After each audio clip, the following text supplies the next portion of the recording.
All right, hello everybody, and welcome to another Pepperstone live market webinar. My name is Thomas Atkinson from FX Evolution. I'm joined as always by Tyrone Abella. Hi everyone. Yeah, looking forward to a good night of a bit of analysis mixed with some take profit and stop loss zone training tonight, so it should be good. So tonight we're going to be talking about profit taking strategies when riding the trend. We'll also just break in there a little bit of profit taking strategies when trading range bound markets as well, because that's a very important period of the market. And as we all know, Tyrone, really the trend isn't always on, is it? So a lot of the time the markets are range bound.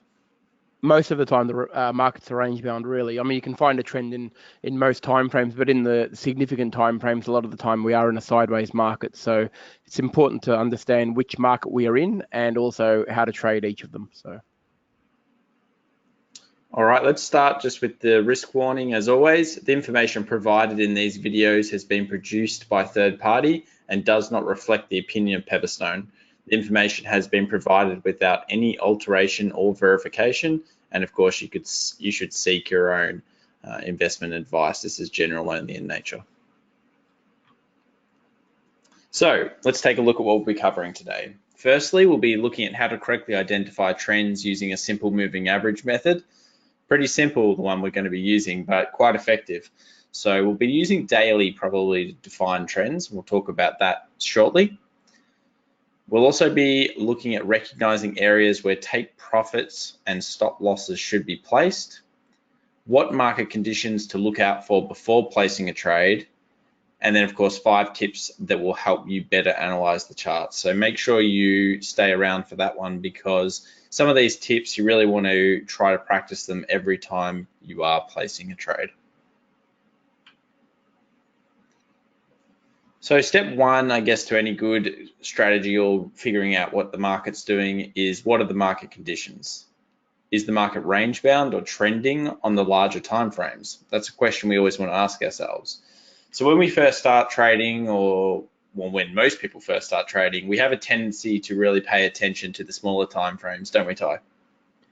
Definitely, it's one of the ones that you just get automatically attracted to, the smaller time frames, because it looks like the market is moving a lot faster than it actually. I mean, it is moving, but it appears to be moving really quickly. So you want to be part of that action. You think you might be missing out when you go to a daily candle or even a 4-hour candle. It looks like it's barely moving, but yeah, you switch over to a 1 minute or a 5 minute, and that's where all the action takes place.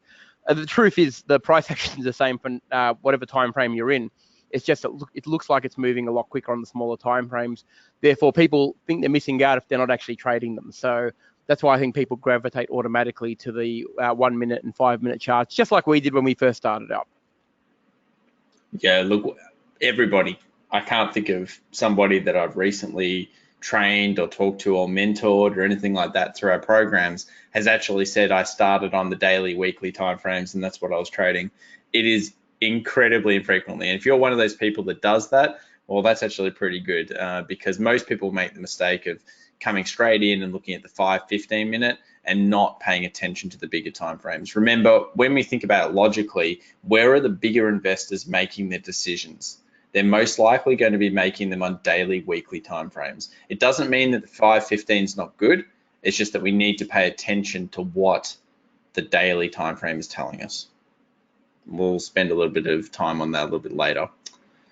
We also want to spend a little bit of time learning the way the market moves. So the time of day, how it reacts, maybe that currency reacts more, I guess, volatility, or high volatility during that period. And of course, when they react and how they react to different news events. So I do remember one thing with the Australian dollar is we're very linked in Australia to the Chinese economy as well. And what used to happen was Chinese economy used to be built really around new house or new home builds. And when that number came out, it used to push the Australian dollar a lot, didn't it, Ty? You wouldn't think it would, but it did. It did, yeah. It really correlates itself to a particular thing that's happening in another economy sometimes, and it just did for a while there. But then it can decouple itself very quickly as well. So you need to be aware as to whether it's actually trading in the same line as its counterparty. So if you look at, as an example, the S&P 500 at the moment and the US dollar yen seem to be doing the exact same thing. If one goes up, the other goes up, and if one goes down, the other goes down. That is not always the case. I can assure you of that. But right at this moment, it seems to be doing the exact same thing. So you've really got to be mindful as to how it's reacting with other markets and whether that coupling or decoupling is actually still in effect, because it's not always the same way. Another true one would be oil. Whenever you had tensions in the world, you used to see oil spike. But since, I guess, different countries have started producing oil and finding their own their own methods and ways of getting oil, it's not like that anymore. Things are changing, and you've got to be, as a trader, you've always got to be ahead of this curve or try to stay with it. So that's really actually a very timely example, actually, because I just saw on the news only a few minutes ago that a couple of I saw that as well. they shot down that a couple of planes, but oil hasn't moved. 5 years ago, if a plane shot down another plane in any country, oil would spike $5. It's amazing, actually. It hardly moved at all. So it just goes to show how quickly things can change in the market. So it is very, very important to be aware of what is correlating with what and how long it has been, and whether it still is correlating with a particular pair or commodity. Okay, well, let's take a look at the market, and because that's what we're here to do. We always like looking at the market and seeing what's going on. And let's talk about the 200 moving average. So it's one that we bring up regularly, and we bring it up for a reason, and that is that if you use a 200 simple moving average on the daily chart, generally you find in Forex it's well respected. So here we've got the CAD. This wasn't even picked. It was just one that I had up. And what you can see is that, yes, the market did go through the 200 moving average a little bit here, but look how it has respected this level and had a really hard time breaking through it. And what we like to do is, if you're not actually too sure about trend and how to read trend and all of those types of things, what you can do is when price actually physically moves through and closes and then stays above the 200 moving average, you can basically say that the trend has changed. Now, this is a super cheat, I guess, of figuring out trend, but we've found it to be quite effective, haven't we, Tyrone, for people that are beginning and people that haven't learned how to read the candles yet. It's probably the easiest way to work out whether a market is trending in a particular direction or not. And you have to be mindful that the 200, does change depending on what time frame you go on. So obviously on a daily chart, you're talking about the last 200 days or trading days as in candles. But if you move this down to a 15-minute chart, it's going to use the last 200 15-minute candles. So it does self-adapt as soon as you change the charts, but it is a really good indicator as to whether the trend or the main trend is actually in your favor going long, or if price action is underneath it and the moving average is falling, going short. Now, it doesn't mean that you're going to trade off it every single time it touches it, and it doesn't mean you're going to basically use it for guidance. All you're doing is confirming what the direction that you're actually wanting to trade in. So if you were going long on a 5-minute chart or a 15-minute chart, you would like the 200 trend to be in your favor. And just like if you're going short, you'd want to see that as well, because momentum is key to getting your short scalps in just as much as it is on long trends. Let me just bring up another, let me just get rid of this tool, 1 second. Okay, let me just bring up another example here. We'll go to the pound US dollar daily. And the reason I want to bring this one up is arguably the pound has had some pretty large-ish moves in it recently. So we've got a bit, and it's also a bit relevant to what's happening now. So here we can see, and if we highlight up these zones, we can see what's happened when the 200 moving average has been broken. So here we had that big news, and the 200 moving average was broken here after this massive downtrend. And look what happens after that 200 moving average was broken. At the same time, it broke past all this resistance points, and then the trend was up. So if we made the decision that when this 200 moving average and price broke above it, we were looking at buys, we could then go down to a 4-hour, 1 hour, 15-minute. And if we were basically looking just for longs, all the way from this period here, which is in 2017, all the way to basically 2018, 1 year later, we would have had probably more success with the buy side than we would with the short side. And I'm sure many people can see that when they do see this market. Also, when the market did eventually break under the 200, which happened here, over here in May, June period, when that did happen, look at the sustained selling we had. So it's quite a long period of time it was selling.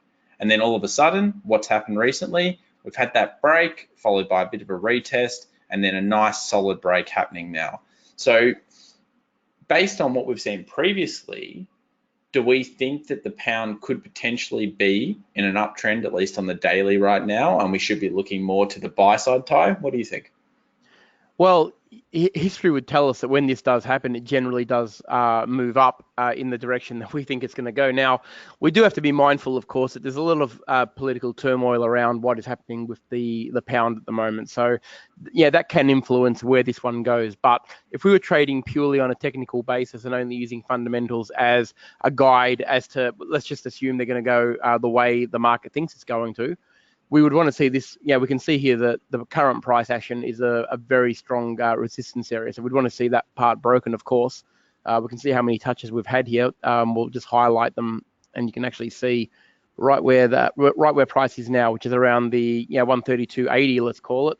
You can see how many times it's been respected. So we want to break this level, and if it does, and even if it comes back and pulls back to it, well, that just makes the case for the long even stronger, because then we're going to have a roll reversal in this zone. So would we be shorting this market? Well, I mean, only scalpers shorting off a resistance point would actually be really going for the short. But the more conservative trader who's looking for that reasonable risk return on any trades they're going to be placing and want to be going in the direction of the trend. Now we can see we've got a new high here, so we've got a series of higher highs and higher lows on a daily, which is again significant. So that leads us to believe that we're off, potentially to the next resistance point, which could be as high as the 136. Yeah, it really could be. When we're talking about this as well, obviously we're saying, okay, how do we define trend? But then how do we define take profits? How do we define where we want to actually be out of this trade? So one thing that a lot of people do is they wait for crosses of moving averages on the shorter periods. So one thing is they might have, like, let's say here, like a 2050, and then they'll wait till the 2050 well and truly crosses below. What Ty and I like to do is we also like to look for things like patterns to tell us that potentially the trend has ended and that we should be thinking of getting out. So let's say we were buying down here, okay, and we held it all this period of time. Now this could be a 15-minute chart, it could be a 4-hour chart, it doesn't matter. The same kind of concept applies. When it's coming up and through, it's doing a whole bunch of higher highs and higher lows, perfect. That's exactly what we want to see in the market. But what we'll see up here is, notice how the market made a very similar high, and then it kind of had this massive support line through here, and then it broke through. And this is what we call, well, it's a pattern, isn't it, Ty? You want to take us through this one? It is, absolutely. So we'll put the crosshair right on the first part of it, or we'll highlight it with the text off.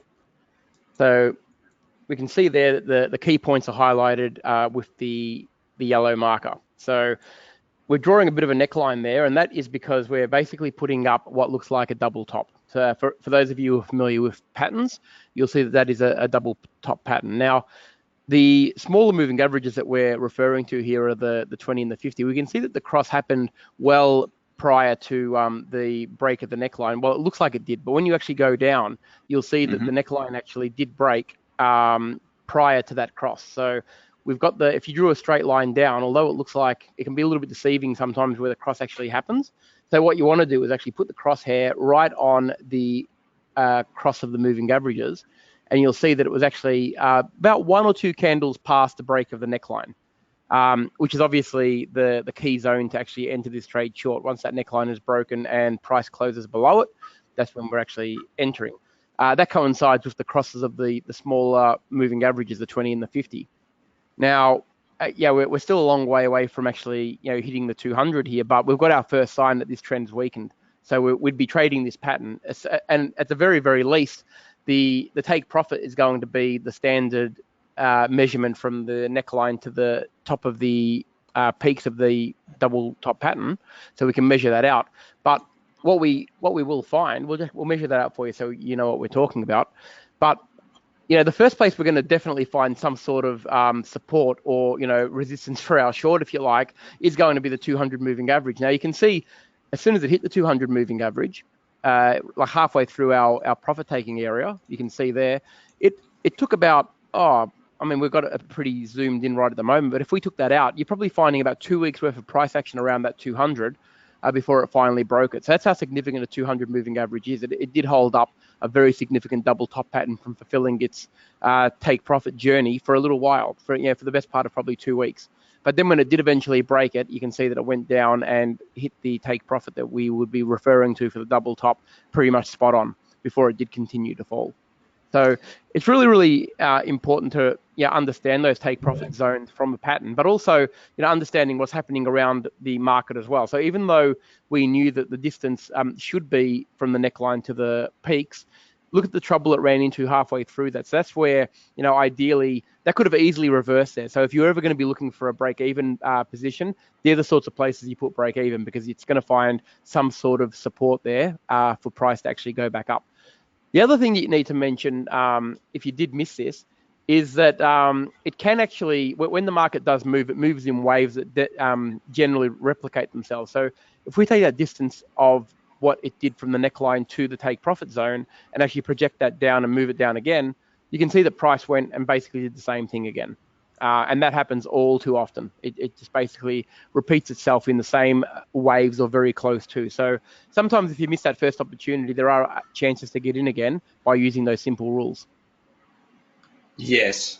Look, the thing about waves, remember, a lot of trading and patterns is about self-fulfilling prophecies. So often when you see, let's say, a pole followed by a flag and then a second pole followed by another flag, effectively it's probably going to happen again. So when let's say we had that second flag and the flag breaks, there's a high probability that it goes for that length. Now, what we like to do is we like to use zones. And part of the reason I wanted to mention this double top up here is if this was a 15-minute chart and you were long, and then you see a double top pattern breaking that neckline, if you hadn't reached your take profit at that point, this is a very strong reversal signal. So you may want to actually potentially close off part of your trade or all of your trade at this point, because this is saying we've tried to reach new highs, we've failed to do so, and it's broken through. So let's say we entered down here and it was a different time frame and everything else like that. At one point we would have been up a huge amount of pips, but obviously let's just say this was 100 pips, let's just say. And then it's come back 20 on us, it's gone back up, retested it, failed to make a new high, and then it's broken through and created that double top pattern and done the, I guess, confirmation. And a lot of trading is about confirmation. So when that happens, we may want to take profit at this point here and get rid of that trade. So that's one method that a lot of people use. They'll wait for things like double tops or double bottoms at the end of the trend if they haven't quite reached where they'd want to take their profit. And as Tyrone said, a lot of things happen time and time again. So if you start to see a pattern where the market has moved, let's say 100 pips, and then it's moved 100 pips again with two different types of patterns, it may do so again. So that's a great precursor to where we think the market will go. So yeah, very, very much so. Now, they are big moves. Now you got to remember that that trend was 1,000 pips long. Yeah, like that's a 1,000 pip trend. Like even the break of that head and shoulder, the double top, sorry, is a 200 pip move. So you're talking about some pretty serious moves here on the daily. But when you break that down to the smaller time frames, just imagine all of the opportunities you've got to actually trade in that direction on a 15-minute chart or even a 5-minute chart if you wish. So while we're on the story of the pound and we're talking about take profit zones and we're talking about trends and all of those types of things and proofing in the market, let's take a look at this pound Swiss. Now I have a weekly up. Again, we're using the larger time frames because I want to prove it to you guys that these concepts work on the larger time frames just like they do on the smaller ones. And that means that the bigger money flow is also doing it. So what we can see here is we have a double bottom pattern after a bit of a short trend here to the downside. So we've got that low followed by an equal low followed by an intervening trough, and that broke pretty much this week. So we've got that break there. Now what you can do with these types of patterns, channels, double bottoms, double tops, those kind of things, is you can take the distance of the previous move here and then you can bring that out just like we did before. And often what you'll find, and I'm using a line chart on purpose just to clean up the charts a bit, is that the market will say, okay, this was the pattern we had. The expectation of where the take profit is straight back into a previous resistance area and potentially even into a previous support area, just like we can see here. So what Ty and I like to do, and a lot of good traders like to do, is then we draw up a bit of a zone. So we take that length and we break it down to a percentage, and then we expect 80% of what we think is going to happen. So we take that because we like to get the, I guess, more sure thing. If you're going to have, think about it from the trader's perspective, if you're in this trade, it's going long, there's a lot of people who are going to say near enough is good enough, and then they'll take out the trade, aren't they, Ty? And Yeah. that happens a lot. Yeah, definitely. And look, it's really simple to work out. I mean, at the end of the day, if your take profit is 100 pips, you're really taking your profit at 80. Okay, so it's a very, very simple concept because it's amazing how many trades, peter out to nothing when they're about to reach their zones, because there's a zone there for a reason. There's a lot of money on the other end of that trade wanting to actually send it down at that point. So if the sellers are stronger than the buyers, even as it's approaching that level, it may not reach the exact level that you want. So that's ideally why you want to be going for your bigger sort of trades, because it gives you a lot more purpose and meat in your pips. But you can see here, we've highlighted that zone of where you're looking for. You would basically, if you really wanted evidence of whether the market was weakening, you'd go to the smaller time frames. This is obviously a weekly, so it's a very big time frame.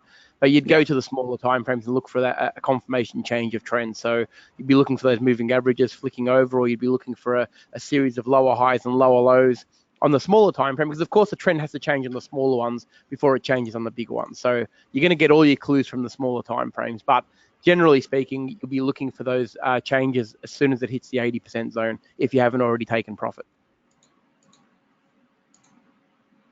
Okay, so let's just jump back into the slides quickly and talk about some patterns that I guess can define the start of a new trend. So one of those is a channeling market or a channel pattern, and there's a break to an upside or to a downside. Now, many people will have seen this. I'm sure it's not, it's common sense that markets become range bound, and that when they do break, especially if there's been a lot of touches to the resistance and to the support sides, when they do break, it can be very aggressive and begin a trend. So if we see, let's say, 4 touches to the top and 4 touches to the bottom, when that break happens, it's probably broken due to potentially a fundamental reason.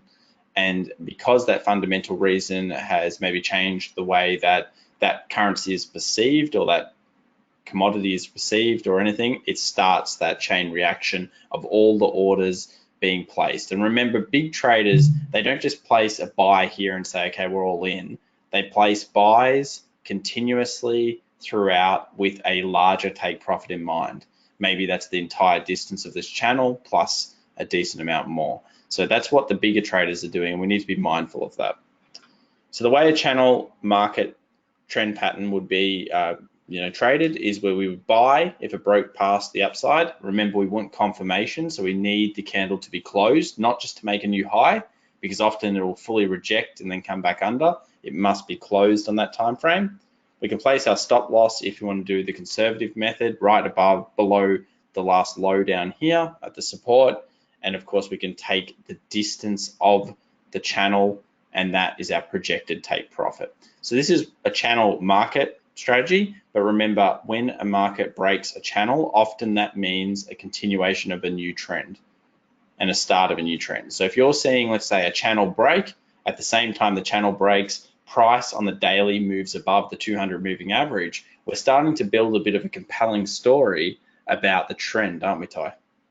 Yeah, and one thing that you must be very, very mindful of, and we get this question asked a lot actually, which time frame do you want to see the break on? It's very, very important that the break and close of the candle that breaks the resistance, say in this version here, is on the one where the channel appears the most clear.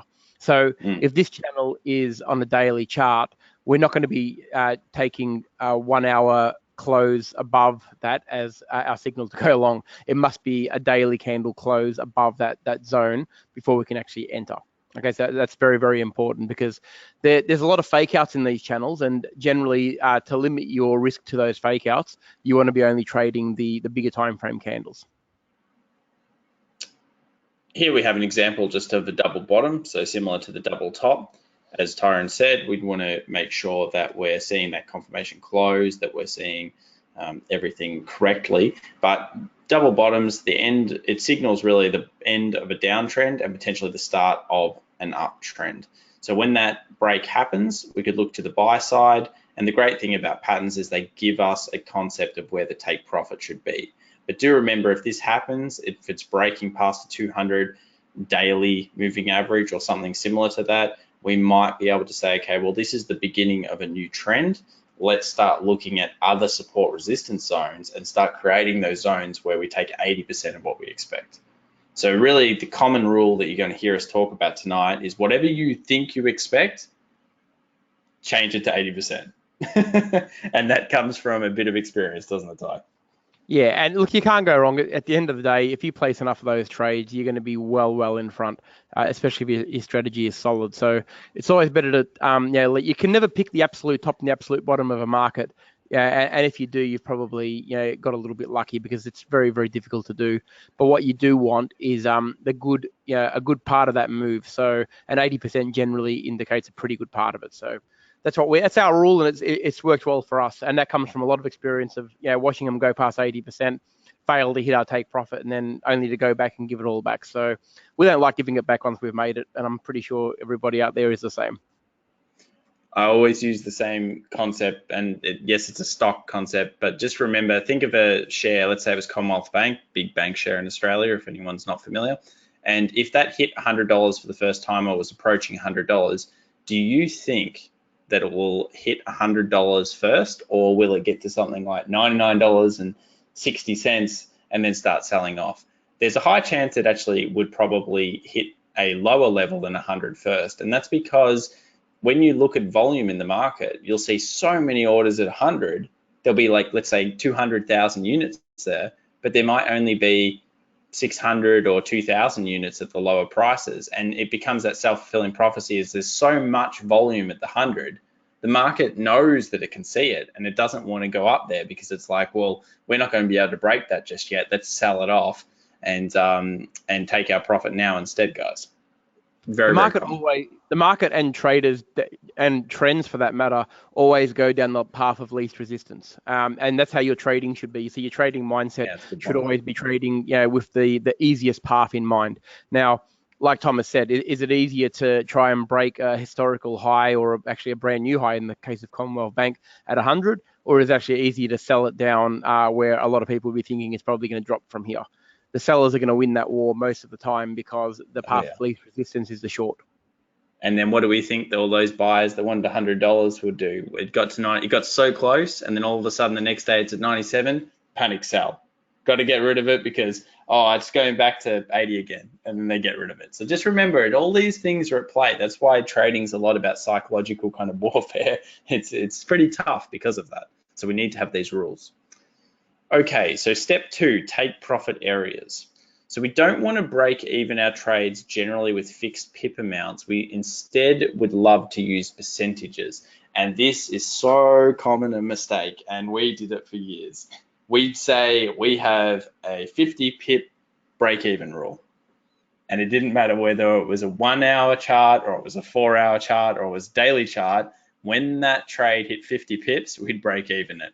The problem with this is you're not necessarily giving the trade enough room, and therefore you get more break-even trades and you get frustrated. So think of it as set a percentage of what you expect. So let's say we expected 100 pips. We were going to take 80 pips. Maybe when it reaches 65% or 70% of what we expect, then we break even the trade. So in this example, what we might do is we might say, okay, it's hit 60 pips because that's a certain percentage, and that's where we'll break even the trade. We've given the trade enough room. And that means when we break it down to percentages, it becomes very scalable to all the different time frames that we're using. So if we're scalping and only looking for 15 pips, then we can just break our break even to a percentage of our take profit. And we can always use a consistent percentage all the way through. And it seems to work a lot better, doesn't it, Ty? It does. Now, for people who are only just starting out their trading journey, or I guess call it an intermediate level, the percentage is definitely the way to go because you don't want to be using fixed pips at any time.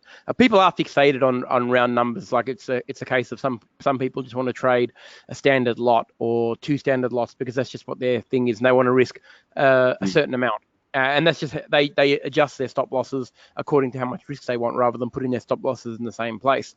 Now, as you get a little bit more experience when you do start trading, basically what you can start doing with your break evens is even bypass the percentage based system and actually start looking for key market points, a bit like what we talked about earlier. So we knew that the 200 was going to be a problem moving forward, so that's a really logical place to place your break even. Okay, so once you get a little bit more experience in the market and you actually understand support and resistance zones and some of the obstacles that are going to be in your way, that's when you start putting your break even, because your break even should be at the critical point of where your trade could go wrong. Ideally, in a perfect world, you'd be putting your break even at the one place where if the trade's going to go wrong or fail, that's the point you want to put your break even in. So for those who are beginning, go the percentage based system, no question. Never use PIP. But once you gain a little bit more experience, start playing around with the support and resistance zones and possible key areas where you could get a reversal, because that's the ideal place to have it. And just on that, we've got a question about what we mean by break even. For anyone who doesn't know, a break even is where you move your stop loss to a point where you either move it to your entry level. So even if the market does fail and reverse completely on you, it'll basically, you won't lose any money. Or sometimes if you've got enough of a move, sometimes if you're up 50 or 60 pips, you can lock in some profit. So maybe you might lock in 5 or 10 pips, but be very, very mindful. You still don't want to put your break even too close to where the price action is, because there is still a good chance that it's going to go in your direction. If your analysis is sound, there's still a good chance that it's going to move on to your take profit, but you don't want to be debilitating that move by moving your stop loss too close to the price action. So generally speaking, a break even is a stop loss that's moved to the point of entry or slightly above it, so you can't actually lose if the trade goes wrong. I always remember that sneaky little robot we made, and it was the break even bot, and we'd press the button and it would turn green and it would lock in 2 pips, and we thought, yes, we're always going to be a winner. And the break-even bot cost us more money than it made us, I think. but that's not the point. The point is that it was all about learning. And of course, with break-evens and with these kind of strategies, we want to try to break it down to percentages, as Tyron said, or find support resistance zones. So last point here, obviously we've already talked about the market moves and times of day and things like that, but we want to set take profit zones around your planned areas. So that's like what we said with that pound. We had a take profit area. We then had that 80% and we had a zone. Now you don't necessarily have to have your take profit in the market saying, okay, this is absolutely where we're going to do it. But if you're not going to do that, you would want at least a mobile or email alert saying take profit zone reached, and then you would need to start monitoring it. So you'd need, if it was on a daily chart, you'd need to start monitoring that 1 hour, 4 hour time frame and looking for signals that may be looking to the short side. So if you saw that double top form on the 1 hour, you may want to just say, okay, I'm done with this trade. It's in my zone. I'm going to take it.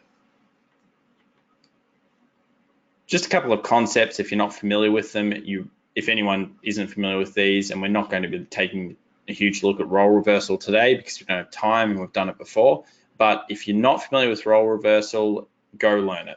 You have to learn role reversal. It's such an important technical analysis tool. It's basically where resistance is broken and then support, it becomes support. And just like if support is broken, it becomes resistance. And this is what swing traders do.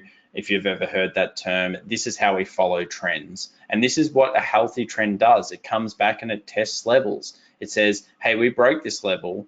Was this level really a level? If it becomes support and it keeps going up, it definitely was, and the trend continues. This is what it might look like in the market. So here we've got a Euro US dollar 4 hour. You can see the resistance points over here, and then you can see that becoming support. Really good base was formed and it broke through. And contrary to what a lot of people believe, when you see this and you see these nice tests and you see this beautiful break here, it's very strong to the upside, isn't it, Ty? It's actually beautiful. Oh, that's perfection, really. And look, there's a lot of people out there, we know because we've trained many of them, that just purely trade role reversal, support and resistance, and that's their only strategy, and they do very well out of it. So we use it. We don't rely on it totally. We use it as part of the tools that we put together when we're putting a trade plan together. But it is that powerful that you could very easily just trade it alone and be quite successful. That's how important it is. What we're seeing here is a perfect example of what it is. But in the real market, you see this all the time.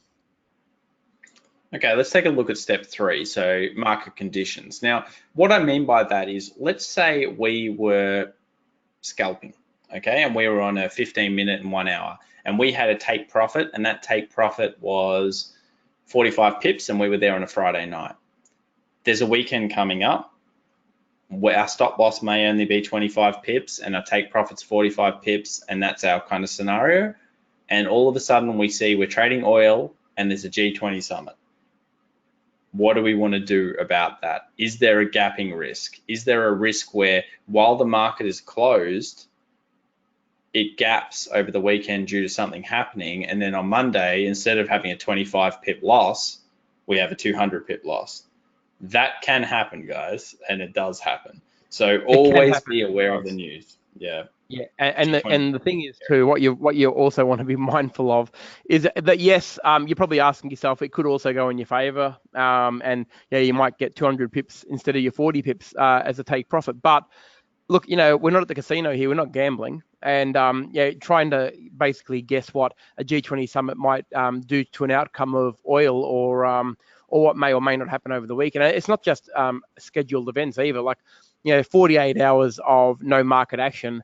There could be anything that happens. We could have, tsunamis, storms that, devastate islands. We could have all sorts of things. I'm pretty certain from memory that when the earthquake happened in Japan and the tsunami hit the reactors, I'm pretty sure that was a Friday afternoon.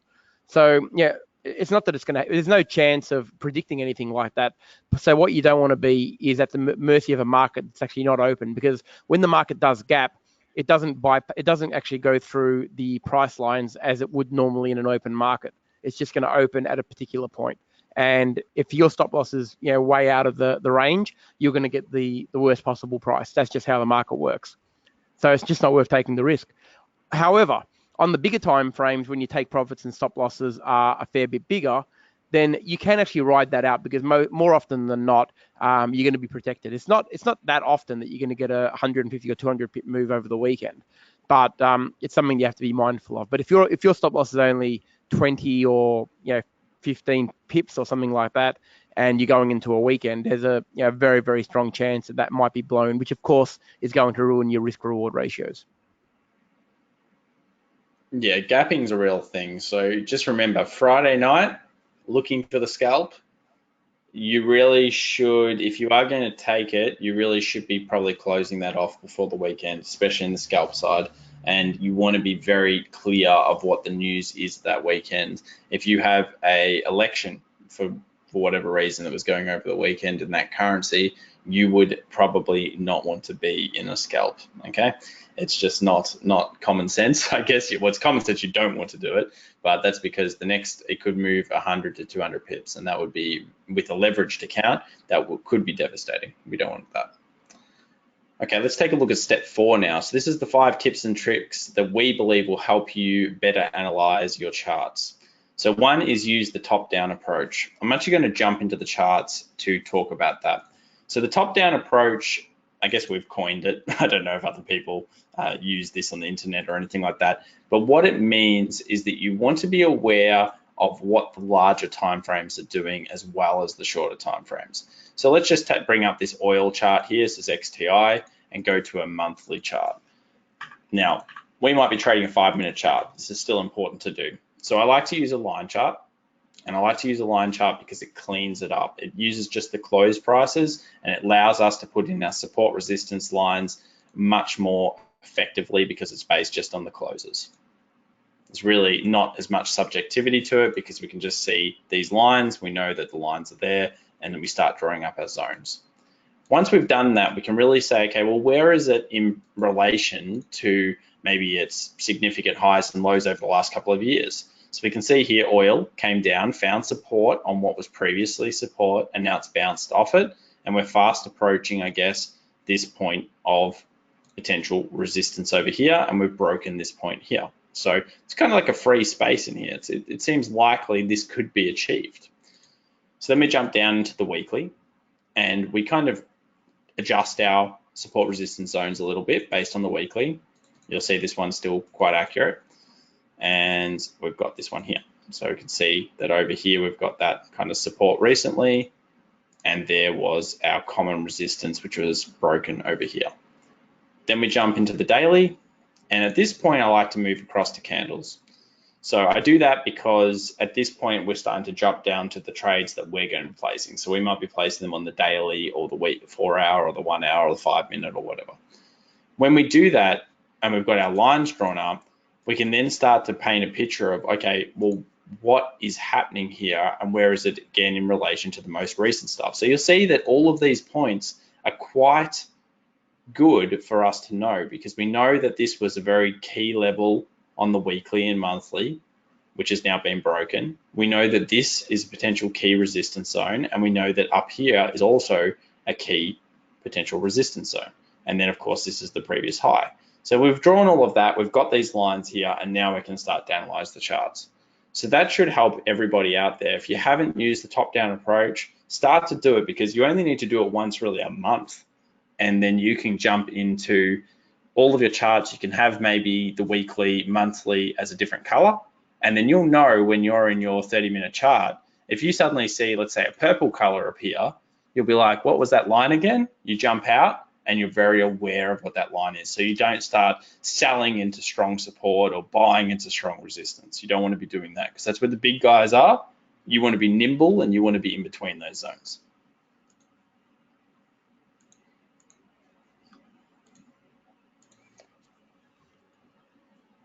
Okay, so second one, look for longer time frame support resistance levels. So that really goes hand in hand with the top-down approach, and we want to use those line charts and bar charts. So bar charts, you don't need to use as much unless you're reading the actual bars, but line charts are really great for that weekly, monthly support resistance. And if you ever want to check a pattern, I saw a question out there before about, is it easier to identify patterns using line charts? It really cleans up the noise, but do remember, if we see a pattern being formed on the line chart, it's being formed based on the closes. So if it looks really nice on the line chart as well as a candle chart, you know there's extra traders there that are going to be seeing that pattern. And it also means it's formed really clearly, which means the price action really was paying attention, I guess, to that pattern, which means that it actually has a probably higher percentage of chance of working out, doesn't it, Ty? It does. The line chart takes a lot of subjectivity out. Sometimes you can really miss patterns on a candle or bar chart because of the noise, but what the line chart does is clean up the chart, takes a lot of the subjectivity out. So if you can see it on a line chart, everybody can see it. And that's why we want to consider, leads on to the next point, who else might be taking your trades and when they will be taking them.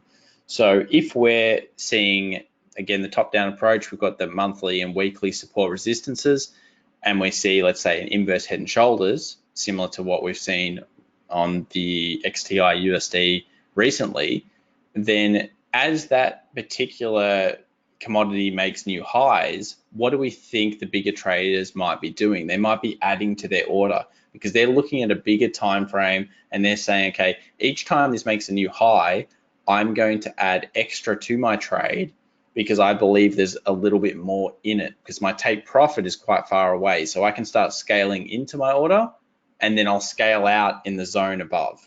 And that's what those big guys do. So who else might be taking your trade?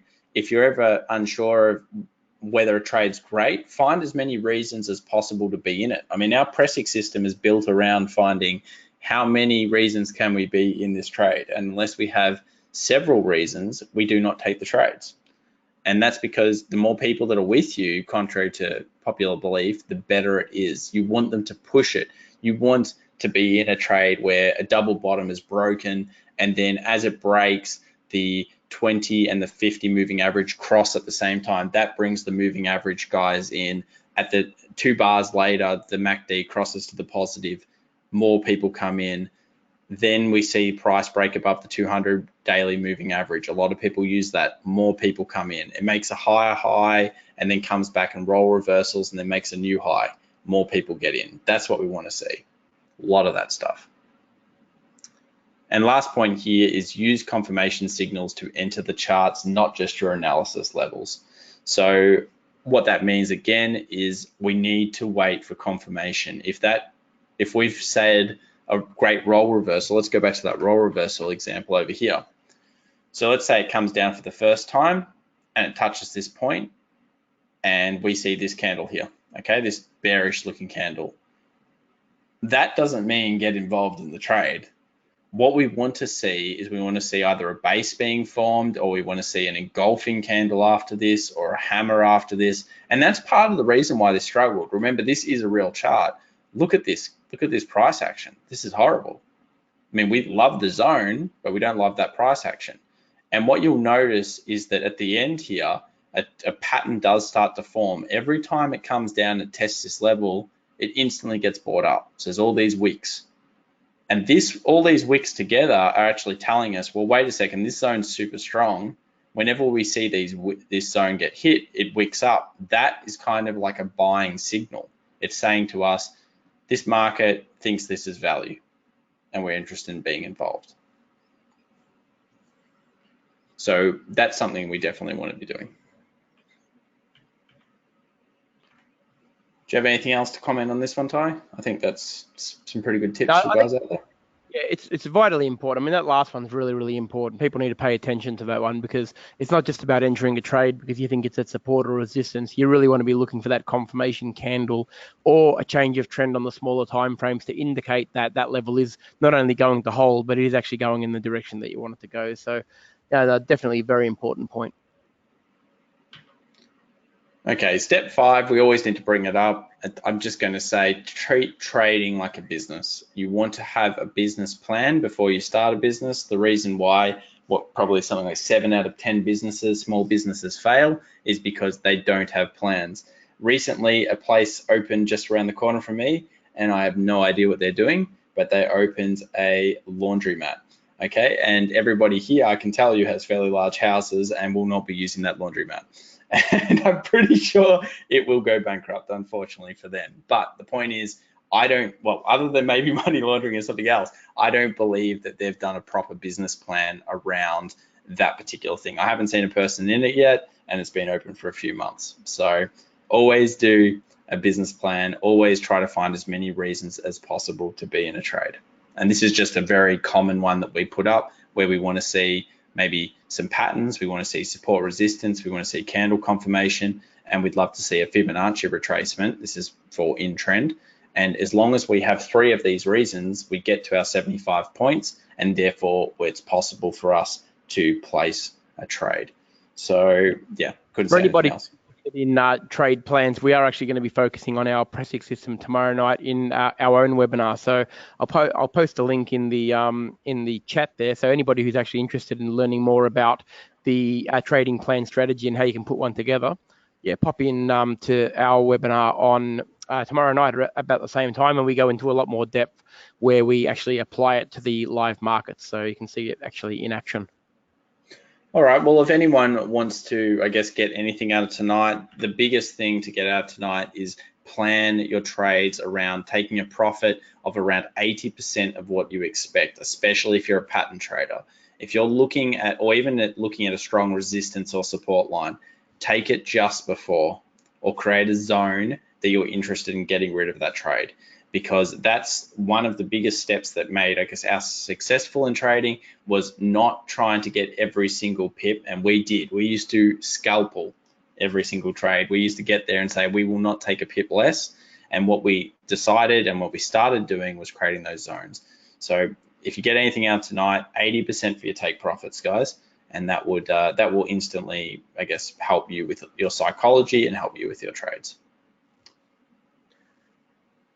Great. I think we've answered most of the questions along the way tonight, so I don't think we've got any more questions. We've got how do I find tomorrow night's webinar? There's a link in the chat, so I'll pop it in for you again. So you can basically you're welcome to attend. Yeah, it's free to attend, and yeah, you can basically check it out.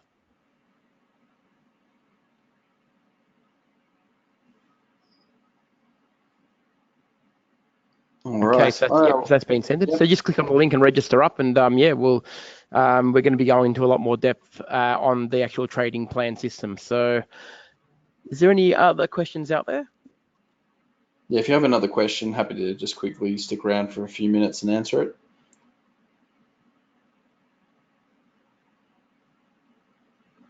Yeah, okay, that's a good one. Just can we repeat how to target twice take profit in double top reversals? All right, we'll go just quickly back to that chart that Tyrone was talking about. Now, this isn't always true, but it does seem to happen, especially when it's a significant kind of double top like this one. So what Ty was saying was effectively this double top happened. This is the length that we expect. And during, it's kind of like a unique circumstance. During the completion of this double top, the price also crossed through this daily 200. And as we know, that's a bit of a cheat method to saying the trend has broken and now it's to the downside. So when that does happen, we can see there was some support found around here.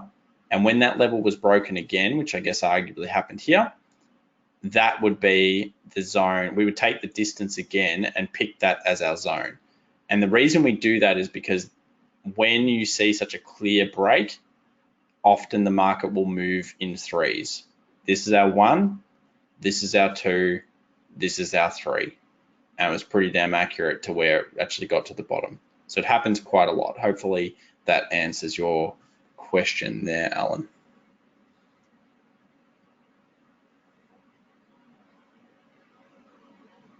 Same thing with flags. So go have a look at flags and pennants and then consider when one flag happens, what happens to the next one. The distances are usually the same, and therefore the third one will probably also be the same. I do love taking 80% of the third one. I always find it short. It's usually slightly short. So see here, technically the projection was probably more down to here, but see how it's just a little bit, it's not much, it's only 40 pips, but it's a little bit short. You would have had to have waited a long time to actually get your take. It eventually got there, but you would have to wait a long time. You would have been stressed out, probably losing swap, and no one would be happy about that one. So yeah, better to take it a little bit early. Definitely. Okay, well, thank you very much, everybody, for joining us tonight. We love doing these things. We hope you guys appreciate it. And also fill out that survey at the end if you can. Really helps us get a bit of an idea on what you're liking and not liking. And we'll see you, I guess, in 2 weeks' time. Yeah, definitely put through your feedback. And if there's anything you'd like to see in these Pepperstone webinars, please let your account managers know, because they will pass it on to us and we will try to specific topics. Yeah, topics especially, because we really want to focus on really what you guys want to see. So, we know a lot about the markets, but we like to actually try and put forward what you guys are actually interested in. So feel free to let your account managers know what you'd like and they'll pass it on to us. All right. See you in 2 weeks' time, guys. Or tomorrow night. Thanks, guys. Have a good night.